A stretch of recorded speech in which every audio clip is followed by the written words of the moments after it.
Assembly तोड़े तो election हो जाएगी। सर क्या वफाक में भी इलेक्शन होंगे? नहीं, वफाक में अक्टूबर में हो।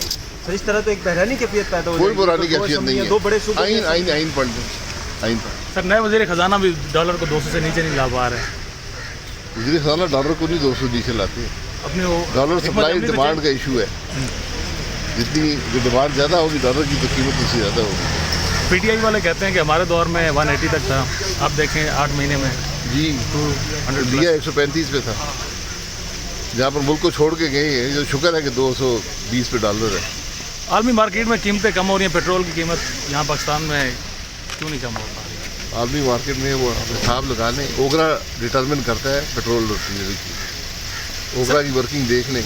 सर बाकी जो 6 महीने हुकूमत आवाम का एतमाद बहाल कर लेगी, जो सिचुएशन है इस वक्त 8.5 महीने इंशाल्लाह मुल्क को इस्तेकाम देंगी। क्या असम्बली की भी एक्सटेंशन हो सकती है 1 साल की?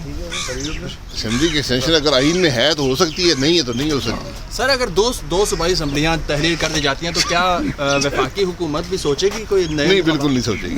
2 सूबाई असम्बली भी कायम है, सेनेट भी कायम है, कौमी असम्बली भी कायम है।